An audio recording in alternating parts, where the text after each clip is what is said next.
Welcome dear rockers, कैसे हो आप सभी। तो आज हम मिलकर देखने जा रहे हैं एक बहुत ही प्यारी सी गुड फील मूवी। ना इसमें खतरनाक ट्विस्ट्स हैं, ना टर्न्स हैं, ना ही रोंगटे खड़े कर देने वाले थ्रिल्स, बल्कि ये मूवी दिल को छू लेने वाला एक गीत है दोस्तों, एक प्यारा सा गीत। अगर आपके मन में कोई परेशानी है तो इस मूवी को देखकर आपका दिल हल्का हो जाएगा। तो कहानी की शुरुआत होती है एक छोटी लड़की की वॉइस ओवर के साथ। मेरे पापा एक एडवेंचर किंग है, ऐसा कोई एडवेंचर नहीं है जो पापा ने किया ही ना हो। और ये इंट्रोडक्शन है दोस्तों अपने हीरो का, जिसका नाम है बेंजामिन। बेंजामिन एक स्क्रिप्ट राइटर है और इसके अलावा वो एक एडवेंचरर भी है। और ऐसी कोई जगह नहीं है जहां वो गया नहीं। ये देखिए, हजारों मधुमक्खियों के बीच खड़ा कोई वीडियो शूट कर रहा है, फिर दुनिया के सबसे खतरनाक टेररिस्ट के साथ इंटरव्यू, कैटेगरी 5 लेवल की खतरनाक तूफान में प्लेन में एडवेंचरस सफर। इस तरह बहुत ही एक्साइटिंग और डेयरिंग लाइफ जी रहा था बेंजामिन। लेकिन अब सब बदल चुका है। सुबह के 8 बज रहे हैं, उसने अपने दोनों बच्चों को स्कूल भेजना है। यह है उसकी प्यारी सी बेटी रोजी और यह है उसका प्यारा सा बेटा जिसका नाम है डायलन। इन दोनों को स्कूल के लिए रेडी करना बेंजामिन के लिए किसी मुश्किल एडवेंचर से कम नहीं होता।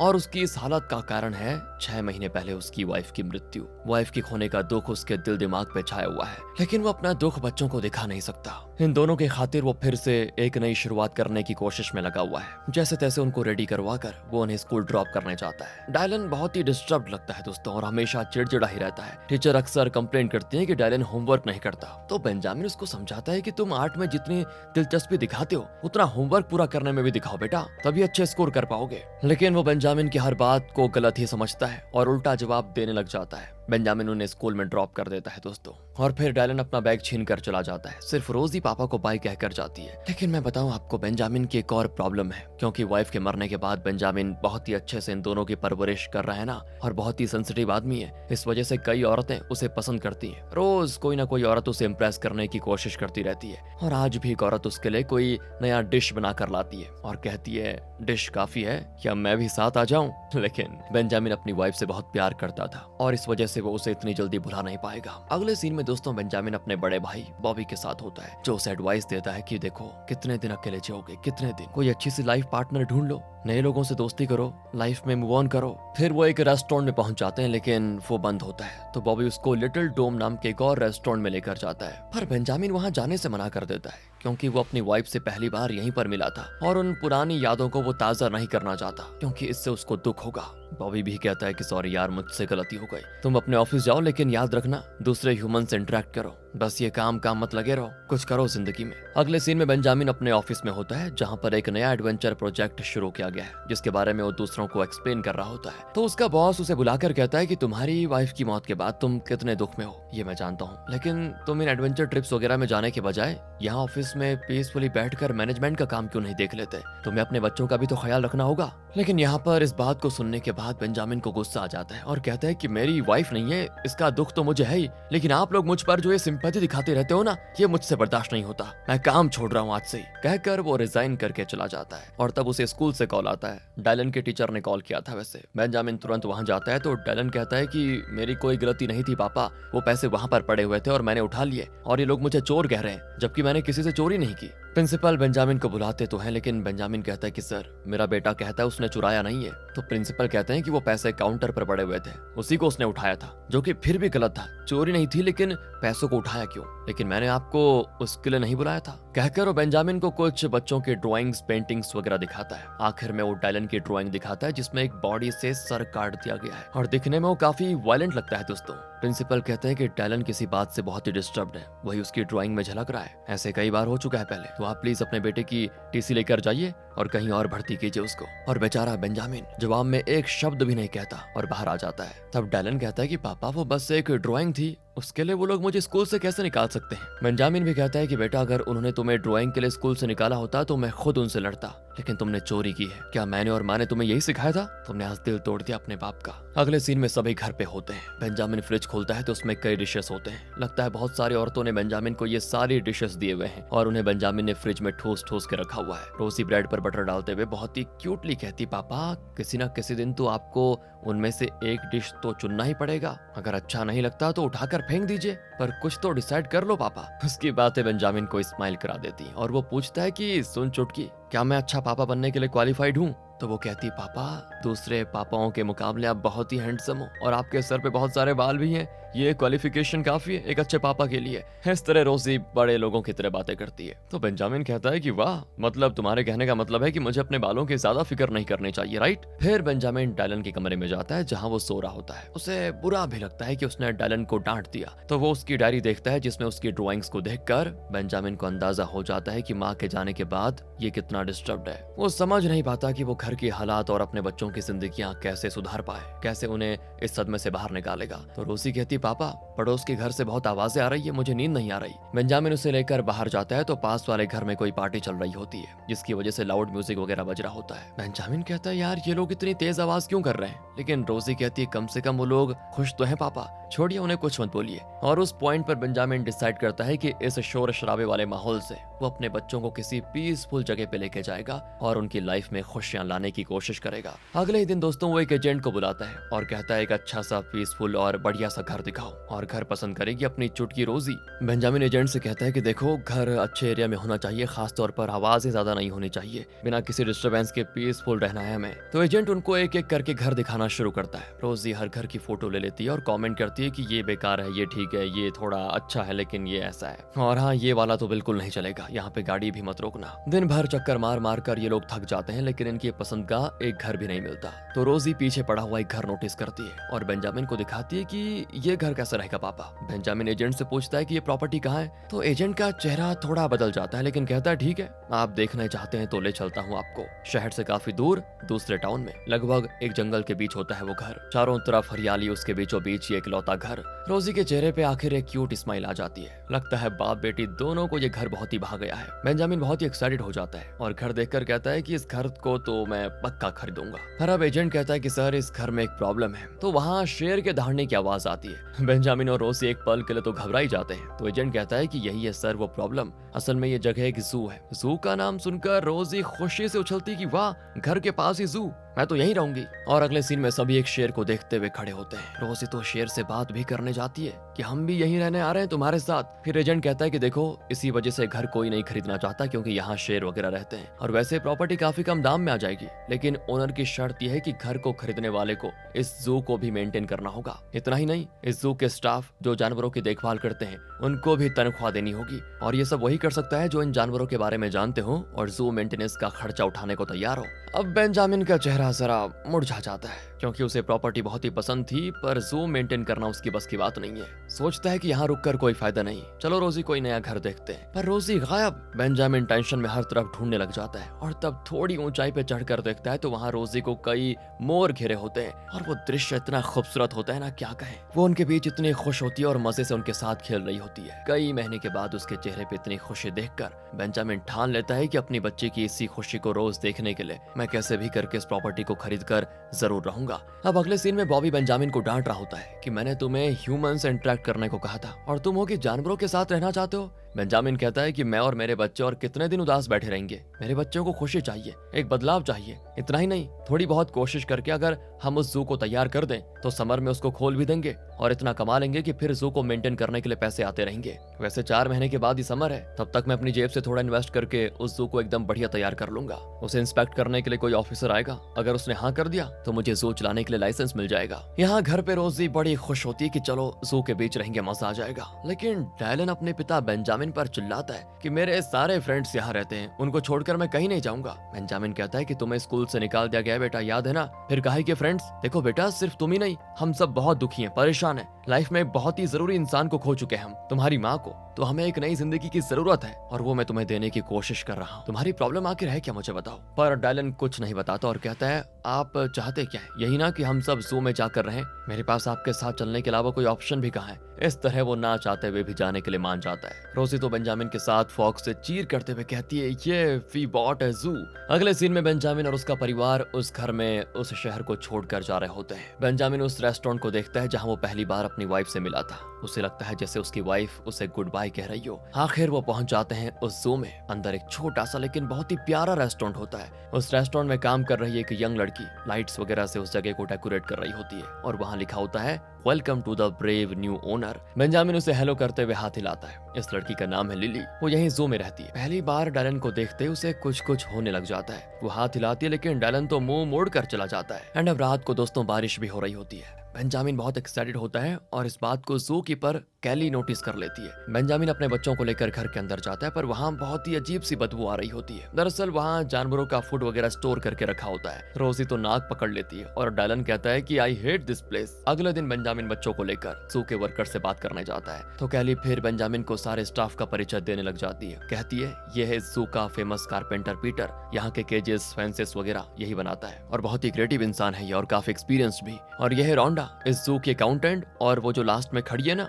वो है मेरी कजन, नाम है लिली, जो 13 साल की है सिर्फ, लेकिन स्कूल नहीं जाती क्योंकि उसकी होम स्कूलिंग चल रही है। अब क्या है ना, इस उम्र में उसे काम तो करना नहीं चाहिए लेकिन वो मेरे साथ यहीं पे रहती है तो मैं अपनी सैलरी का कुछ हिस्सा उसको दे देती हूँ। हाँ, वो मेरी थोड़ी मदद भी कर देती है। बेंजामिन भी अपने परिवार का इंट्रो देता है और आखिर में अपने डॉग को इंट्रोड्यूस करना नहीं भूलता। इसके बाद बेंजामिन एक दमदार स्पीच देता है जिसको सुनकर कैली तो सर पे हाथ रख लेती है कि ये जितनी बातें कर रहा है उससे लगता तो नहीं कि ये इस जंगल को संभाल पाएगा। खैर दोस्तों, वो बेंजामिन को जू घुमाती पूरा। दूसरी ओर लिली को डायलन बड़ा पसंद आ जाता है। वो उससे बात करने की कोशिश करती है लेकिन वो उसे इग्नोर कर देता है। यहाँ कैली बेंजामिन से पूछती है कि आपने सच में इस जगह के बारे में जानकर इसको खरीदा था? जू चलाना कोई खेल नहीं है, अप्रूवल मिलना बड़ा मुश्किल होता है और उसके बाद लाइसेंस मिलना उससे भी बड़ा मुश्किल, और जू पर ऑलरेडी बहुत बड़ा कर्ज भी है। बेंजामिन कहता है कि हाँ मैं सब जानता हूँ, इंस्पेक्टिंग ऑफिसर का नाम वॉल्टर है, वही आकर जांच करेगा और हमें लाइसेंस देगा। मुझे पता है, सब पता है, कर्ज भी मैं मैनेज कर लूंगा। कैली तो हैरान रह जाती है कि इतने कॉम्प्लिकेटेड प्रोसेस को ये आसान समझ रहा है। फिर वो बेंजामिन को बस्टर नाम का एक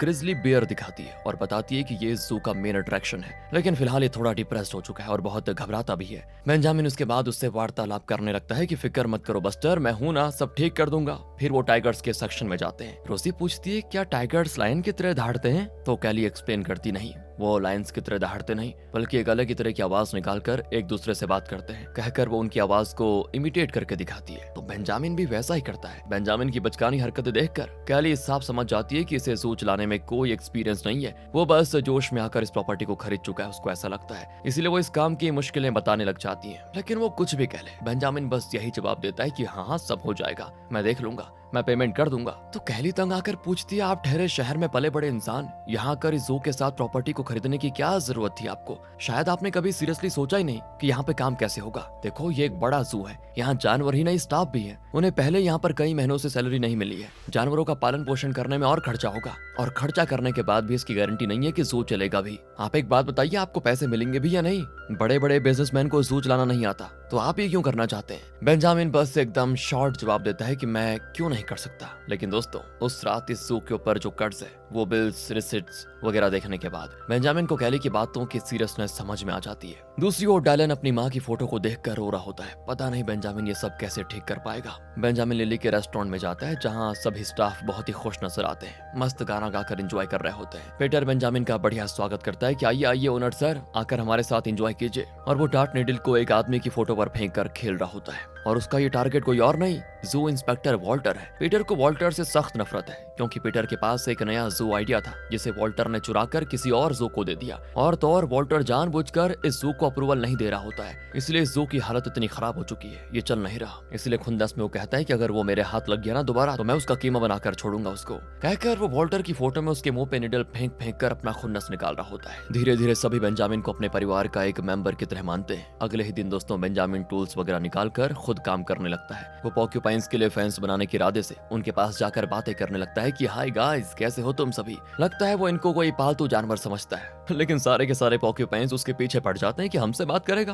बेंजामिन बचकर भागता है और जंप करके कटीली झाड़ियों में जा गिरता है सीधे। बाकी लोग उसको पागल ही समझ लेते हैं, लेकिन बेंजामिन अपने इरादे का बहुत ही पक्का होता है और बहुत जोश में काम कर रहा होता है। बॉबी भी आकर समझाता है कि यार ये क्या कर रहा है भाई, तू वेगस जा, कोई अच्छी लड़की ढूंढ ले, लाइफ सेटल हो जाएगी, इस बेकार से जू में पैसे बर्बाद मत कर। बेंजामिन कहता है ये जू मेरी बच्ची को पसंद है, उसकी खुशी के लिए मैं कुछ भी कर सकता हूँ भाई, और मुझे विश्वास है कि डायलन यहाँ पर रहेगा तो उसका डिप्रेशन कम हो जाएगा, मुझे अपने बच्चों की खुशी चाहिए बस। इतने में कैली आकर पूछती है सब ठीक तो है ना, क्या हो गया? तो बॉबी उसको देखकर पूछता है ये लड़की कौन है? बेंजामिन कहता है ये जू कीपर है। बॉबी कहता है कि भाई मेरी बात मान, ये जू छोड़ दे और कैली को पकड़ ले। दूसरी ओर दोस्तों डायलन एक जगह पर बैठकर ड्राइंग कर रहा होता है। उस जगह का पता लगाकर लिली आ जाती है और कहती है तुम काफी अच्छा ड्रॉ कर लेते हो। कहकर वो डायलन के करीब आने की कोशिश करती है, लेकिन डायलन दूर हटता जाता है। असल में डायलन को लिली पसंद तो है दोस्तों, लेकिन वो अपनी फीलिंग्स एक्सप्रेस नहीं कर पा रहा। लिली पूछती है क्या तुम रोज यहीं बैठकर ड्राइंग करोगे? रेस्टोरेंट में मेरी ड्यूटी शाम 4 बजे के बाद खत्म हो जाती है। तुम बुरा ना मानो तो मैं 4:15 को आकर तुम्हें रोज सैंडविच दे जाऊं क्या?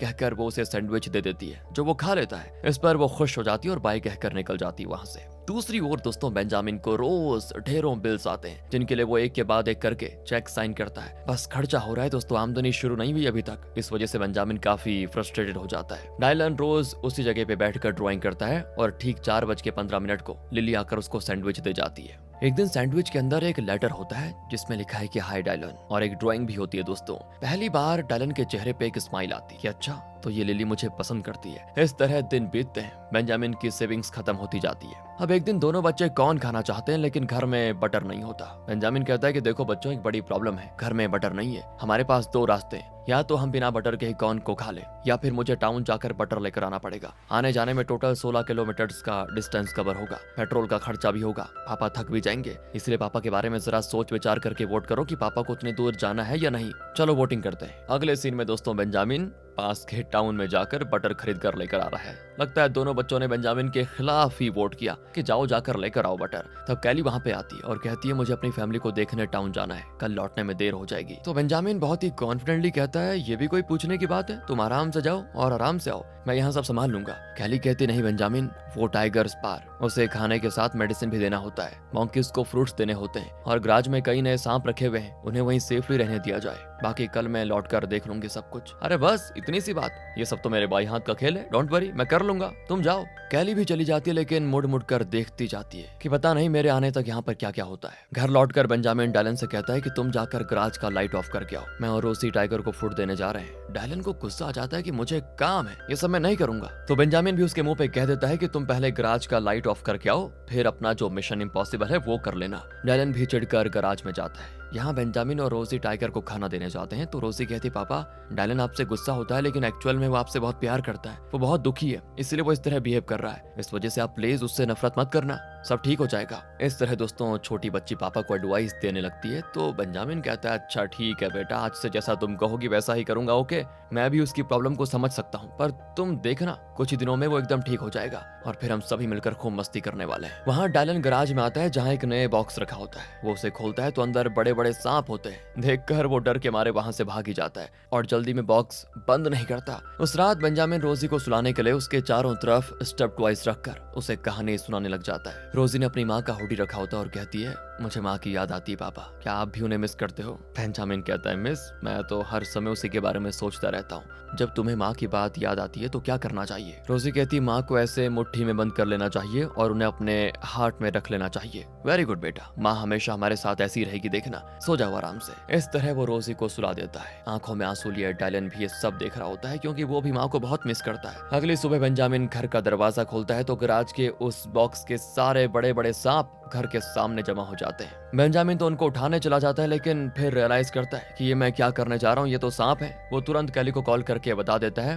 और फिर जू के सारे स्टाफ मिलकर एक एक करके सांपों को उठाकर बॉक्स में रख देते हैं। और बेंजामिन सबके सामने डायलन को डांटने लग जाता है। तो डायलन गुस्से में सांपों को उठाकर फेंक कर चला जाता है। तब कैली पूछती है ये डायलन इतना अग्रेसिव क्यों है? बेंजामिन कहता है कि नहीं, वो बहुत ही अच्छा लड़का है। तुम ही सोचो, एक बच्चा जो ये सोचकर जी रहा था कि उसकी माँ लाइफ लॉन्ग उसके साथ रहेगी, वो अचानक चल बसे तो उस बच्चे पर क्या बीतेगी। परेशान है बेचारा, इसीलिए ऐसा बर्ताव कर रहा है। दूसरी ओर लिली को दिखाते हैं जो जू की तरफ आती हुई एक गाड़ी को देखकर तुरंत वॉकी टॉकी पर कहती है कोड रेड कोड रेड। सुनकर कैली घबरा जाती है। असल में दोस्तों वो गाड़ी वॉल्टर की है, वही जू इंस्पेक्टर जो जू की जांच करने के लिए आ रहा है। बेंजामिन भी डर जाता है कि अब पता नहीं क्या होगा और पूछता है कि इसे तो जू खोलने के 1 हफ्ते पहले आना चाहिए था ना, अभी तो ऑफिशियली जू खुला भी नहीं, ये पहले क्यों आ गया? कैली कहती है आप वॉल्टर के बारे में नहीं जानते, वो इस जू को लाइसेंस ना देने और रिजेक्ट करने के इरादे से आया है। आप प्लीज गलती से भी अपना डर मत दिखाना, वरना वो सर पर बैठ जाएगा। बेंजामिन कहता है कि यार सबसे पहले तो उस पीटर को कहीं फेंक कर आओ, कहीं उसने वॉल्टर को देख लिया तो इसका कत्ल भी कर सकता है वो। सभी मिलकर पीटर को एक कमरे में बंद करके रख देते हैं कि प्लीज भाई बाहर मत आना। यहाँ दोस्तों वॉल्टर आ जाता है तो बेंजामिन पहले उसका स्वागत करता है। तो वो जू का कोना कोना चेक करता है, एक छोटी सी गलती मिल जाए, बस इसी की फिराक में वो होता है। तो वो शेर और उसके फैंस के बीच का डिस्टेंस नापता है और बताता है ये नॉर्मल स्टैंडर्ड से 7 इंच कम है, इसे तुरंत ठीक करो, तुरंत। फिर वो टाइगर के पास जाता है और कहता है कि इसको देखकर लगता है ये बीमार है। बेंजामिन कहता है कि हाँ, मैं जानता हूँ कि हमारा टाइगर इस बार बीमार है और मैंने फौरन से स्पेशलिस्ट डॉक्टर को भी बुलाया है, 1-2 दिन में आ जाएंगे, सब ठीक हो जाएगा। वॉल्टर कहता है अरे वाह, इतना माल है तुम्हारे पास। खैर अगली बार आऊंगा तो ये टाइगर तंदुरुस्त होना चाहिए, समझे। और वो मेरा जानी दुश्मन पीटर, वो कहाँ है, बुलाओ उसको। और वॉल्टर पीटर को दोस्तों इसीलिए पूछ रहा है क्योंकि वो जानता है कि अगर पीटर ने उसे देखा तो वो जरूर उससे लड़ेगा और इसी बहाने वॉल्टर जू का लाइसेंस फिर रिजेक्ट कर देगा। यहाँ अपना पीटर तो दरवाजा वगैरह तोड़कर बाहर निकल आता है कि मैं उस वॉल्टर को जिंदा नहीं छोड़ूंगा, पर खुशकिस्मती से तब तक वॉल्टर जा चुका होता है। अब वॉल्टर ने जो खामियां बताई थी उन्हें ठीक करने के लिए इनके पास सिर्फ 1 महीने का वक्त होता है। बेंजामिन पूछता है कि इसमें कितना खर्चा होगा। वो बताते हैं कि लगभग $50,000, पर रोजी के कान में $50 करके सुनाई देता है। वो कहते हैं कि अरे पापा, ये अमाउंट तो मैं अपने पिगी बैंक से तोड़कर आपको दे दूंगी, कहकर वो अपना पिगी बैंक लेकर आती है। बेंजामिन की समझ में आता ही नहीं कि इतना बड़ा अमाउंट मैं कहां से लेकर आऊं। बहुत ही फ्रस्ट्रेटेड होता है बेचारा और तोड़ फोड़ मचाने लग जाता है। ये देखकर कैली हंसने लगती है तो बेंजामिन वहां से हाथ दिखाता है, नो प्रॉब्लम, मैं सब मैनेज कर दूंगा। फिर वो अपना स्ट्रेस थोड़ा कम करने के लिए डायलन को लेकर एक ड्राइव पे जाता है। सिग्नल पे वो खड़े होते हैं तो एक ग्रिजली बियर आगे से क्रॉस करके जाता है। बेंजामिन पूछता है बेटा, ये तो अपने जू का बस्टर तो नहीं कहीं। डायलन कहता है कि हाँ, और फिर बेंजामिन तुरंत अपनी टीम को बुला लेता है और वो गन लेकर जंगल के अंदर बस्टर को ढूंढने निकलते हैं। बेंजामिन बस्टर के पास जाता है लेकिन वो गन को ऐसे घुमाकर फेंकता है कि पूछो मत, और इतना जोर का घुमाता है कि बेंजामिन वहीं फ्रीज। अगले ही सेकंड वो गिर जाता है क्योंकि पीछे से बेंजामिन की टीम ने उस पर पेन फ्री बुलेट शूट कर दिए थे जिससे वो बेहोश हो गया था। फिर अगले सीन में सरकारी ऑफिसर्स आ जाते हैं कि तुम्हारे जू का जानवर सिटी में घूम रहा था। इसके लिए वो बेंजामिन पर कोई फाइन भी डालते हैं और पैसा वसूल करने के लिए बेंजामिन का क्रेडिट कार्ड मांगते हैं। पता नहीं उन्होंने कितना घिसा, काफी बड़ा अमाउंट मालूम होता है दोस्तों। बेंजामिन बहुत उदास होता है क्योंकि जू को मेंटेन करने की बात अलग है, लेकिन इन स्टाफ्स को उनकी सैलरी तो देनी पड़ेगी ना। सभी बेंजामिन के भरोसे यहाँ पर काम कर रहे हैं। तब कैली कुछ देर उसके साथ टहलने लग जाती है और उसकी बातों से बेंजामिन को पता चल जाता है कि वो बेंजामिन को यानी उसको पसंद करने लगी है। पर बेंजामिन की समझ में नहीं आता कि वो इस बात से खुश होए या दुखी, क्योंकि उसके पास पैसे भी नहीं है फिलहाल तो। फिर वो घर जाकर अपनी वाइफ का वो हुडी पहनकर सोने की कोशिश करता है, लेकिन तब उस जैकेट के पॉकेट में एक कागज होता है जिसको देखकर वो शॉक। अगली ही सुबह दोस्तों अकाउंटेंट रोंडा सारे स्टाफ को ये कहने लग जाती है कि जू के अकाउंट में एक भी पैसा नहीं बचा, बेंजामिन के पास भी कुछ नहीं बचा। मुझे नहीं लगता कि वो हम में से किसी को सैलरी दे पाएगा। अब दोस्तों सिचुएशन ऐसी है कि बाकी का जो स्टाफ है वो यहाँ पर काम करना पसंद करता है, इसलिए अभी तक इस जगह पे टिका हुआ है। उन्हें बेंजामिन पर विश्वास होता है, लेकिन रोंडा बेवजह उन्हें उकसा रही होती है, किसके पास कुछ नहीं बचा, कुछ नहीं मिलेगा यहाँ पे। दूसरी ओर बेंजामिन बॉबी के पास आता है। असल में उसकी वाइफ के हुडी में जो कागज था ना, वो बैंक रिसिप्ट था बेंजामिन और बच्चों के फ्यूचर के लिए। उसकी वाइफ ने बैंक में लगभग $84,000 जमा करके रखे हुए थे और ये उसी का रिसिप्ट है। बेंजामिन के तो खुशी के आंसू निकल आते हैं कि ऐन वक्त पर ही रिसिप्ट मिल गया। लेकिन बॉबी कहता है कि तुमने अपने सारे पैसे तो उस जू में उड़ा दिए, कम से कम इन पैसों को तो अपने और अपने बच्चों के फ्यूचर के लिए बचा कर रखो। फिर बेंजामिन वापस जू आ जाता है। यहाँ लिली डायलन को सैंडविच देते हुए कहती है, मुझे लगता है कि तुम लोग यहाँ से चले जाओगे। असल में वो दुखी है कि डायलन चला जाएगा और वो डायलन को चाहती है, इसलिए उससे अलग नहीं होना चाहती।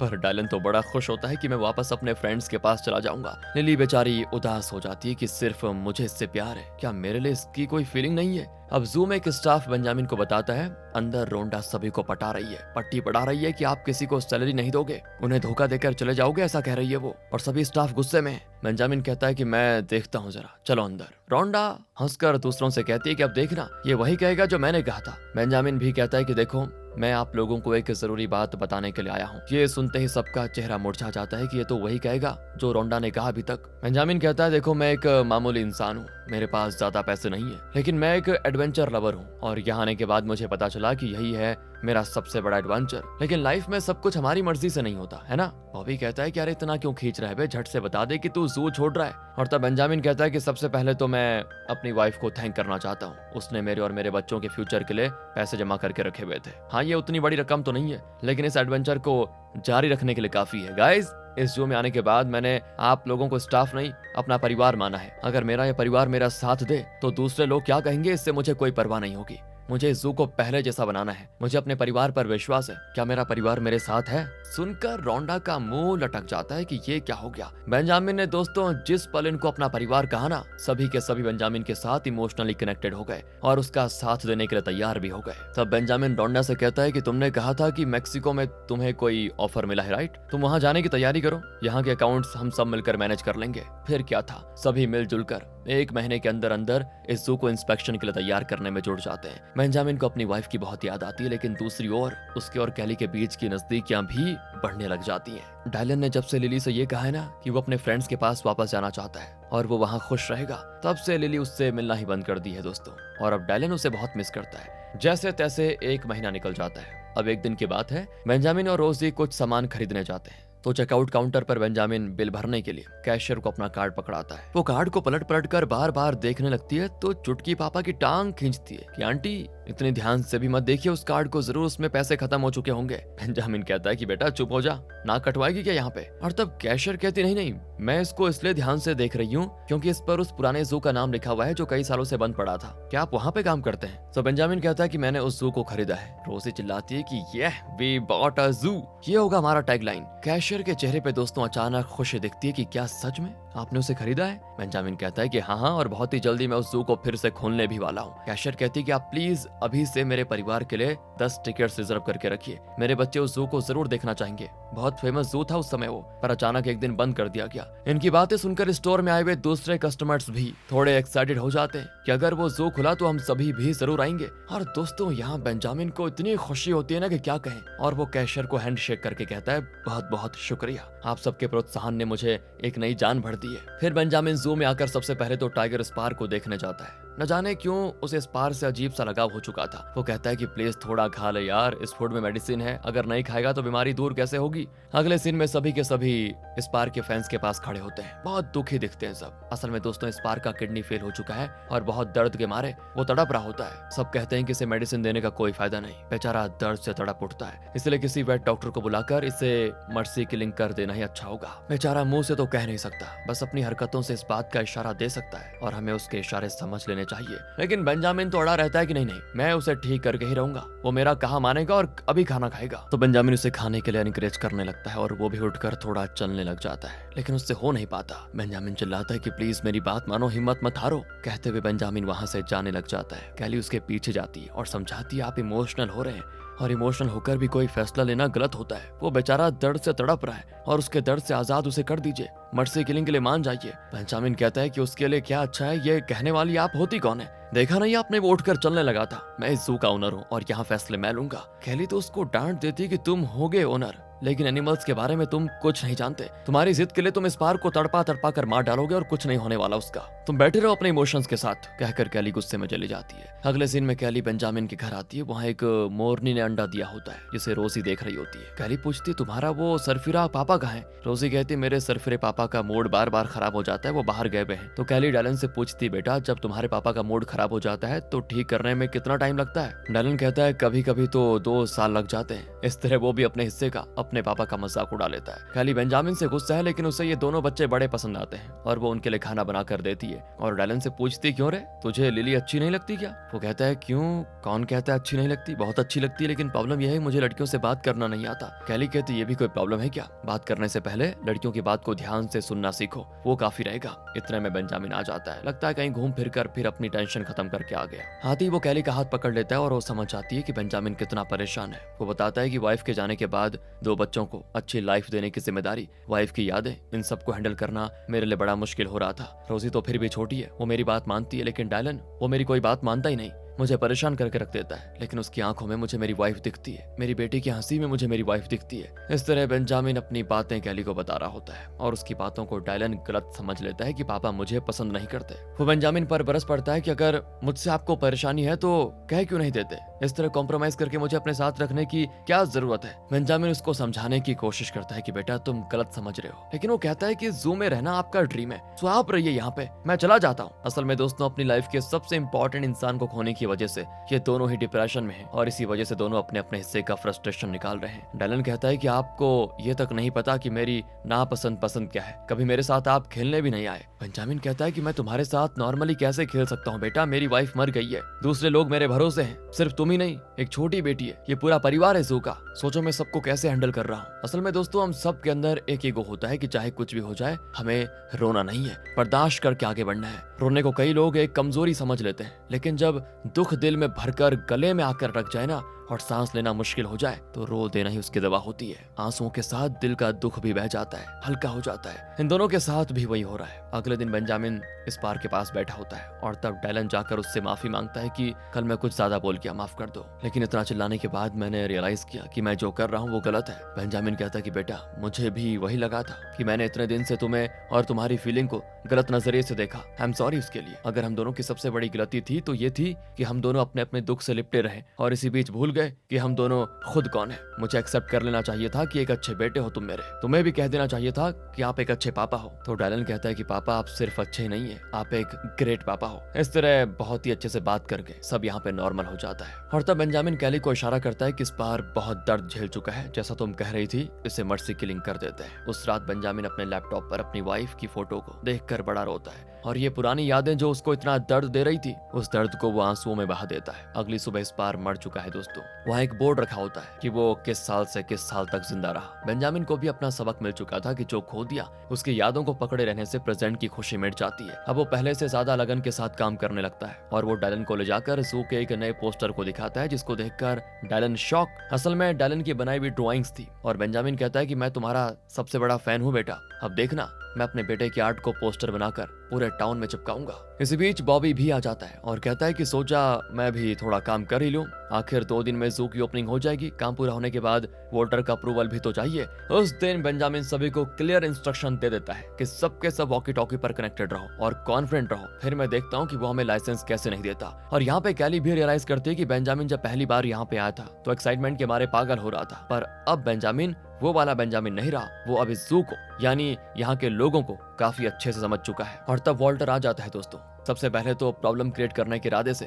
वो पीटर से मिलता है, लेकिन अपना पीटर टच से मस नहीं होता, वो जरा भी गुस्सा नहीं करता और बड़े प्यार से वॉल्टर का स्वागत करता है। ऊपर से वॉल्टर कहता है कि भाई तुम्हारा ड्रेस बहुत ही बढ़िया है। पीटर कहता है कि हाँ क्यों ना हो, वैसे आपकी टाई भी कुछ कम नहीं है। वॉल्टर कहता है कि वाह भाई, लगता है बेंजामिन ने तुम्हें बहुत ही अच्छी ट्रेनिंग देके रखी हुई है। फिर वो एक एक करके हर जगह को इंस्पेक्ट करने लगता है और कमियां निकालने पे तुला होता है। इसी बीच कैली देखती है कि शेर का पिंजरा खुला है और गेट बंद होने का नाम ही नहीं लेता। वो तुरंत पीटर को इन्फॉर्म कर देती है और तो और दोस्तों इस दरवाजे के लॉक को अंदर से ठीक करना होता है। कैली कहती है मैं शेर को डिस्ट्रैक्ट करती हूँ, तब तक तुम अंदर जाकर इस लॉक को ठीक कर देना। बेंजामिन वॉल्टर को बातों में उलझाकर उसे शेर के पिंजरे के पास जाने से रोकने की पूरी कोशिश करता है, लेकिन वो नहीं मानता और सीधे शेर के पास जाता है। लेकिन तब तक पीटर लॉक ठीक करके बाहर आ जाता है। वॉल्टर फिर केज का लेंथ, शेर और फैंस के बीच की दूरी वगैरह चेक करता है, सब परफेक्ट होता है। वो अप्रूवल पर साइन करने वाला होता है लेकिन करना नहीं चाहता। बहुत देर वो उस फॉर्म को हाथ में लिए खड़ा रहता है और अपने बेंजामिन की टीम उसको टुकुर टुकुर देख रही होती है कि क्या करेगा ये। सब एकदम ठीक चल रहा होता है, लेकिन तब रोजी अपना मुंह खोल देती है और कहती कि सुनो मिस्टर इंस्पेक्टर अंकल,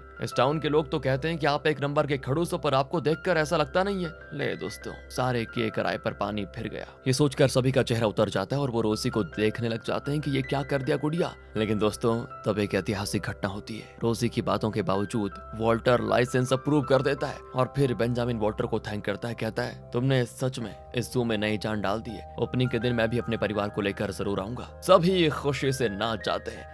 2 दिन में ओपनिंग है दोस्तों और तब अचानक तेज बारिश हो जाती है। इस बारिश में कौन जू देखने आएगा, ये सोचकर बेंजामिन परेशान होता है। दूसरी ओर डैलन लिली को ढूंढ रहा होता है और उसके रेस्टोरेंट में जाता है। वहाँ उसने लिखा होता है कि अगर तुम मुझसे प्यार करते हो तो मुझे बता देना। और अब डैलन जरा भी देर नहीं करता और सीधे जाकर लिली से कह देता है, मुझे लगा मुझे लड़कियों से बात करना नहीं आता, इसीलिए मैं तुमसे ठीक से बात नहीं कर रहा था। तुम सच में मुझे बहुत ही अच्छी लगती हो। इस तरह एक जोड़ी तो ये सेट हो जाती है। अब अगले दिन बेंजामिन डर डर के विंडो खोलता है, अगर बारिश हुई तो कोई नहीं आएगा।